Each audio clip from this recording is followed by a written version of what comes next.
Hey guys, welcome back to the presence. Once again, this is your host and you. And today we are going to be reviewing Aquaman. Yes, I finally get to see the movie last night. But I didn't do this review one time as soon as I came home because I wanted to let the experience soak in for a little bit. No pun intended.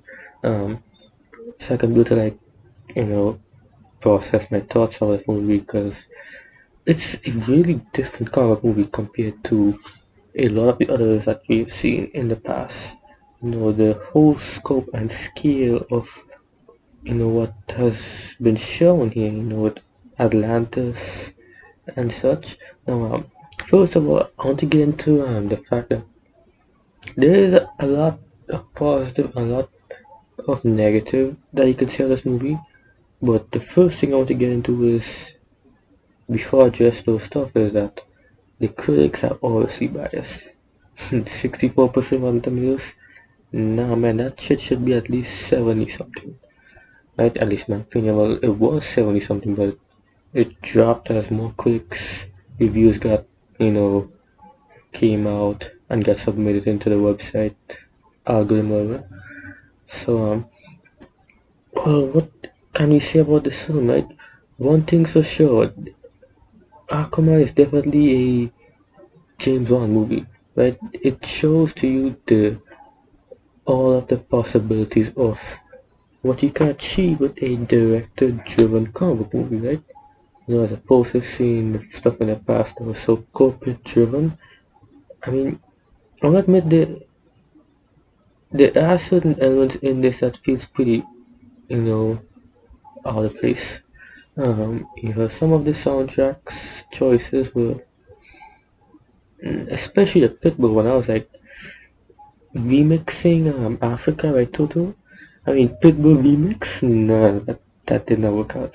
But outside that, Rupert Gregson Williams, his theme music composed about 9 out of 10 times it worked. Much less me like Wonder Woman. Except I think here there was a bit too much emphasis on some of the themes in the background playing.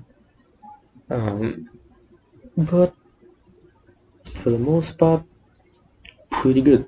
The acting, well, obviously, you have Jason Momoa's Aquaman is basically Jason Momoa being Jason Momoa, so in a sense you can say it's Aquaman playing Jason Momoa, if you've seen how he was in social media, he's basically like this in the movie, except, he's like, okay, you can see how he's channeling himself into the character, like in other cases, you might see Ben Affleck or other actors.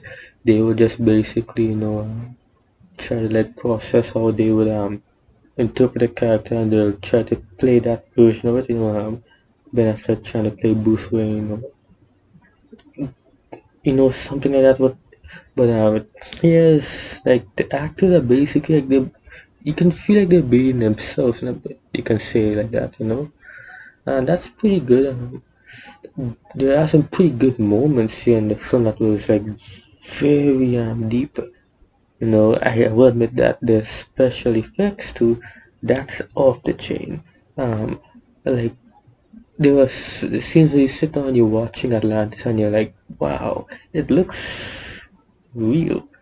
I mean, for a fact, inside your mind, you're thinking, no, this is a movie, it's CGI, it's all fake. But just looking at it and you're like, it's like that feeling when you had when you watch Avatar. That's if any guys out there that actually remember watching Avatar, that was that old ass movie. It was like that feeling, and I was like, wow. And not to mention, you have some of the action sequences. The directing of James Wan, he does some pretty bomb-ass directing. He does a lot of one-shot tracking scenes, and during them they're like straight up amazing choreographed fighting during like one-shot tracking. Right? There's no like crazy cuts, and I was like, wow, this is actually pretty amazing. And I will have to admit some of it was like a bit sloppy in a way, like with Black Manta, and that was probably might be some of the downsides to the film. Some of the editing, along with some of the CGI, is not all 100%, you know, good. Like some scenes looks like it was like, okay, maybe you can see that scene looks like they probably just rushed in that one or something. So that's one of the issues I had, with this. Um, Even though most of it looked good, then you have the fact with the villain, as I was talking about earlier when I mentioned Manta, Black Manta, not Black Panther. I tried to, confuse that.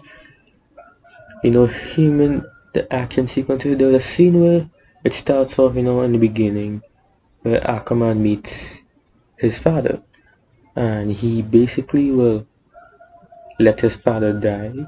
And Black Manta was like pissed off at him, and he decides to go after him. So that's basically all of the comics. So I can appreciate it being, sticking to those storyline bits and stuff. But, the downside that I had with that is the the Black Manta is not in the movie as much as you expect him to be. Considering he's like a top villain in the Aquaman comics. It's actually focused on Ocean Master, who is a person that's, him, Aquaman fighting each other over the throne and such, because they want to wage war on the surface dwellers, all that stuff. Um, and so Ocean Master is the main villain. Um, Black Manta is sort of like a hired assassin to Ocean Master. He was like a person that was like trying to, kill Aquaman, but he had his own stuff with him. I kind of get the fact that what they're doing here, they introduce the characters, but for the sequel, based on what they see in the movie, and the end credits, Black Manta is going to be for the sequel. Like at least more of him. They might make him focused as a main.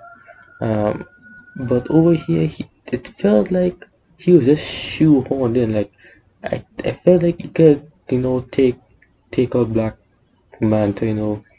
Everything after the submarine scenes where his father died. I think you could have, taken out all of that and put it for a sequel.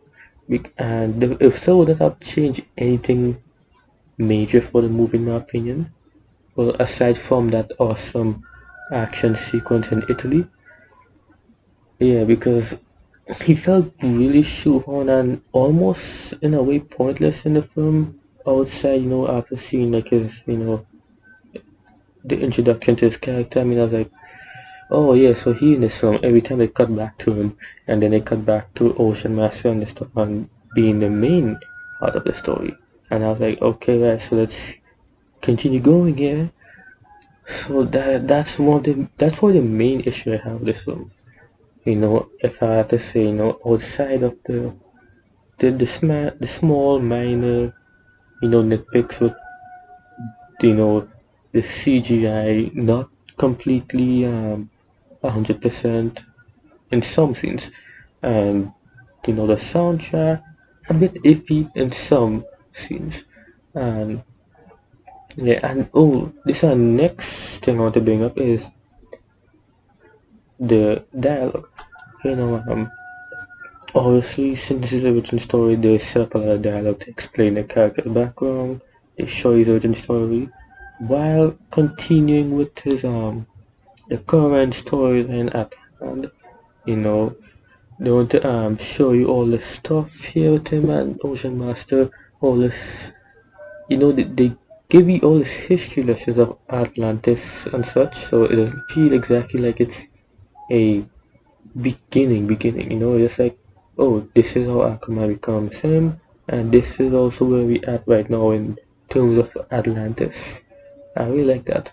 One of the nitpicks I would have to say for that is the dialogue can get pretty cringy at times. Now, obviously, I expect nothing less, since how Jason Momoa was playing Aquaman and the way he plays Aquaman, I can accept the fact that he'd be willing to make jokes, right? And to be honest, those are the highlights of the movies. Jason Momoa doing his giving his jokes, but I think the problem about the other characters giving jokes, they weren't really all that good. I don't know if it was the actors do portraying them or such. I mean, there were some pretty good ones with Nicole Kidman, interacting with Arthur Curry's father, but outside that, there's not so much to say.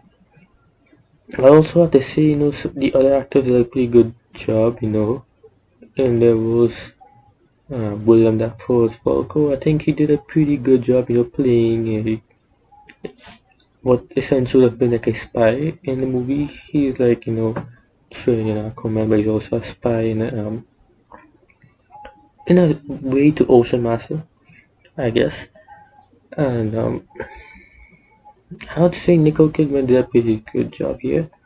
I mean, it's not like it was, I would say, amazing.